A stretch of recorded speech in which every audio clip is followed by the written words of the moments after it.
নমস্কার, যুক্তি তর্ক সঙ্গে অর্কই আপনাদের স্বাগত। আপনাদের সঙ্গে আমি অর্কপ্রভ সরকার। 2008-এর পঞ্চায়েত নির্বাচনে পশ্চিমবঙ্গের দুটি জেলা, একটি দক্ষিণ চব্বিশ পরগনা, একটি পূর্ব মেদিনীপুর, জেলা পরিষদ দখল করেছিল তৃণমূল কংগ্রেস।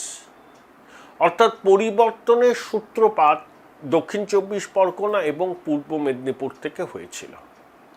তারপর 2009 লোকসভা, 2011 বিধানসভা, 2014 লোকসভা, 2016 বিধানসভা, 2019 লোকসভা, 2021 বিধানসভা এবং 2024 লোকসভা, এতগুলো নির্বাচনে দক্ষিণ চব্বিশ পরগনা তৃণমূলের থেকে কখনো মুখ ফেরায়নি। দক্ষিণ চব্বিশ পরগনার ডায়মন্ড হারবার থেকেই আমাদের খোকাবাবু 7 লাখি খোকা যেতেন, যদিও তার এই জয়ের ব্যবধান নিয়ে বিস্তর প্রশ্ন আছে। জাহাঙ্গীরের ফলতা তার মধ্যে পড়ে, যেখানে অজয় পাল শর্মার সরব উপস্থিতি শাসকের ঘুম উড়িয়েছে। যতই অজয় পাল শর্মাকে চিহ্নিত করে তৃণমূল গালাগালি করুক না কেন, ভোটের দিন আমরা দেখেছি অনেক চ্যানেলও বলেছে যে গ্রামবাসীরা অজয় পাল শর্মার এই ভূমিকাকে দুহাত তুলে সমর্থন করছেন, কারণ ফলতার বিস্তীর্ণ অঞ্চলে যেখানে সনাতনীদের বাস, সেখানে দীর্ঘদিন সেখানকার মানুষ তাদের ভোটাধিকার প্রয়োগ করতে পারেনি, এই অভিযোগ আছে। 7 লাখি খোকা তো এমনিতে যেতে না, গণতন্ত্রের উৎসব তো ওখানে হয় না। ওখানে বিজেপির প্রতীকে সেলোটেপ লাগিয়ে দেওয়া, সিসি ক্যামেরার মুখ ঘুরিয়ে দেওয়া, জাহাঙ্গীর খান জেকে নামক বাইক বাহিনীর অত্যাচার, আর তো ওখানে সব রাজা গাজী মাঝি ওইসব আছে ওইসব জেলায়, তাদের ভয় ভীতি দেখানো মানুষকে কুঁকড়ে রাখে। এবার কিন্তু দক্ষিণ চব্বিশ পরগনাতেও মানুষ ভোট দিয়েছে, অভিযোগ আসেনি। 2-1 জায়গায় ওই ইভিএমে বিজেপির প্রতীকের উপর সেলোটেপ লাগানো। তাহলে 2021-এ 31-0 ফলাফল হয়েছিল দক্ষিণ চব্বিশ পরগনায়। খোকাবাবু তর্জনী তুলে বলছেন এবারও হবে, এমনভাবে ইভিএমে তৃণমূলের পক্ষে বাটন পুশ করুন যাতে দিল্লি অবধি কেঁপে ওঠে। এবারও কি 31-0 ফলাফল হচ্ছে, নাকি অন্য রকম কিছু ইঙ্গিত দিচ্ছে আমাদের সমীক্ষা? দেখুন, এই সমীক্ষাটা করেছি সর্বস্তরের মানুষের সঙ্গে কথা বলে। সর্বস্তর মানে সর্বস্তর, সব পেশার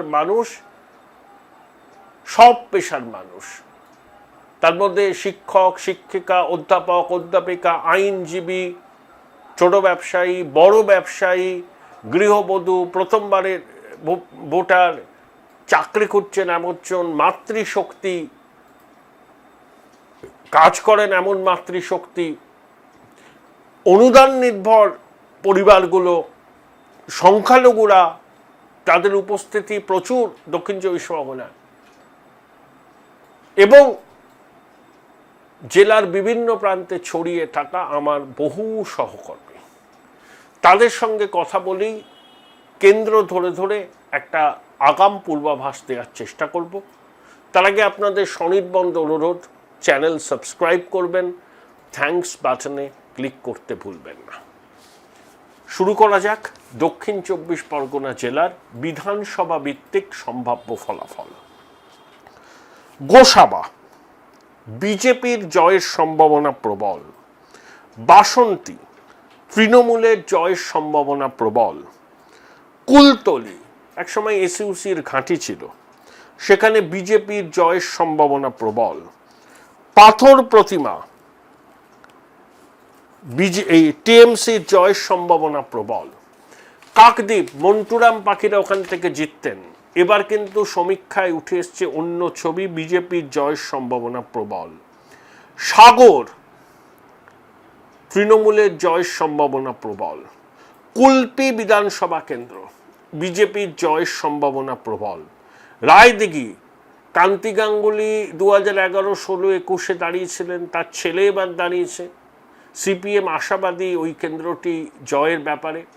অলোক জলদাতা যে প্রার্থী ছিলেন তাকে বদল করেছে তৃণমূল, কিন্তু আমাদের যা রিপোর্ট আসছে ওখানে পলাশ রানা বিজেপির প্রার্থী, তিনি জিততে চলেছেন, যেটার সম্ভাবনা আছে। যাই হোক, মন্দির বাজার ওই কেন্দ্রে টিএমসির জয়ের সম্ভাবনা প্রবল।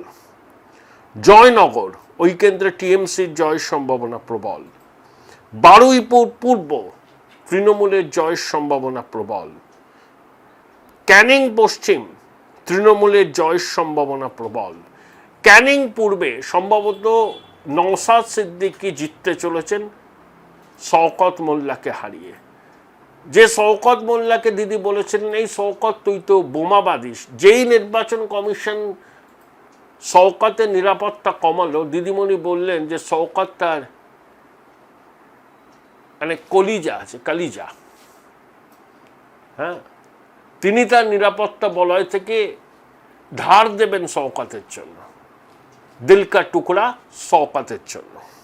যাই হোক, ওখানে নওশাদের জয়ের সম্ভাবনা প্রবল। বারুইপুর পশ্চিম টিএমসির জয়ের সম্ভাবনা প্রবল। মগরাহাট পূর্ব তৃণমূলের জয়ের সম্ভাবনা প্রবল। মগরাহাট পশ্চিমেও তৃণমূলের জয়ের সম্ভাবনা প্রবল। ডায়মন্ড হারবার বিধানসভা কেন্দ্র, যেখানে দীপক হালদার বিজেপির প্রার্থী, সেখানে কিন্তু বিজেপির পাল্লাই ভারী, এটাই আমাদের সমীক্ষায় উঠে আসছে। ফলতা বিধানসভা কেন্দ্র হাড্ডাহাড্ডি লড়াই, এবার কিন্তু হাড্ডাহাড্ডি লড়াই, কিন্তু তাও আমি জাহাঙ্গীরকেই এগিয়ে রাখবো। সাতগাছিয়া বিধানসভা কেন্দ্র একসময় জ্যোতিবাবুর নির্বাচনী কেন্দ্র ছিল, পরে সোনালী গুহ, ওই কেন্দ্রে টিএমসির জেতার সম্ভাবনা প্রবল, কিন্তু মার্জিন একেবারে স্লেন্ডার মার্জিনে। বিষ্ণুপুর বিজেপির জয়ের সম্ভাবনা প্রবল। সোনারপুর দক্ষিণ বিজেপির জয়ের সম্ভাবনা প্রবল।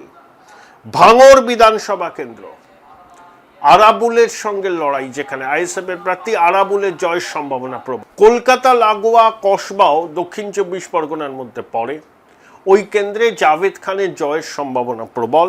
যাদবপুর বিধানসভা কেন্দ্র, ওখানে দেবব্রত মজুমদার মলয় তৃণমূলের প্রার্থী, বিকাশ ভট্টাচার্য সিপিএম এর প্রার্থী, সর্বরী মুখোপাধ্যায় আছেন, কিন্তু ওই কেন্দ্রে সম্ভবত তৃণমূল জিততে চলেছে। সোনারপুর উত্তর বিধানসভা কেন্দ্র, ওই কেন্দ্রে বিজেপির জয়ের সম্ভাবনা প্রবল। ফিরদৌসি বেগম বনাম আইপিএস দেবাশিস ধর, ওখানে বিজেপি জিতার সম্ভাবনা প্রবল। টালিগঞ্জ বিধানসভা কেন্দ্রে অরূপবাবু জিতবেন, আমাদের ক্রীড়ামন্ত্রী, মেসিকাণ্ডের নায়ক অরূপ ওই কেন্দ্র থেকে জিতবেন। বেহালা পূর্ব এবং বেহালা পশ্চিম, এই দুটো কেন্দ্র তৃণমূল হারাতে পারে। রত্না চট্টোপাধ্যায় এবং শুভাশিস দিদিমণির ভীষণ প্রিয়, এই দুজনে কিন্তু দুটি কেন্দ্র থেকে পরাজয়ের মুখোমুখি হতে পারেন। একসময় এর মধ্যে একটি থেকে পার্থ চট্টোপাধ্যায়, অন্যটি কেন্দ্র থেকে গ্ল্যাক্সো বেবি দিদির আদরের কানন প্রতিদ্বন্দ্বিতা করতেন। তারা কেউই নির্বাচনী ময়দানে নেই, কিন্তু যাদেরকে তৃণমূল প্রার্থী করেছে রত্না এবং শুভাশিস দুজনেই কিন্তু হারতে পারেন এই দুটি কেন্দ্র থেকে। মহেশতলা বিধানসভা কেন্দ্রে দুলাল দাসের ছেলে শুভাশিসের জয়ের সম্ভাবনা প্রবল। বজবজ বিধানসভা কেন্দ্রে লড়াই হবে হাড্ডাহাড্ডি, কিন্তু এবারেও অশোক দেবকেই মানুষ আশীর্বাদ করবেন বলে আমাদের রিপোর্টে উঠে আসছে। মেটেয়া বুরুজ একেবারে কলকাতার লাগোয়া, এই মেটেয়া বুরুজ কেন্দ্রে তৃণমূলের জয়ের সম্ভাবনা প্রবল। তাহলে দক্ষিণ 24 পরগনায় যদি আপনারা 31টি আসনের সম্ভাব্য ফলাফল দেখেন, 2021 ছিল 31-0 তৃণমূলের পক্ষে। এবার তৃণমূল পেতে পারে 18টি আসন, বিজেপি পেতে পারে 11টি আসন, আইএসএফ পেতে পারে 2টি আসন। দেখা যাক 4 তারিখ ইভিএম খুললে ছবিটা ঠিক কি দাঁড়ায়।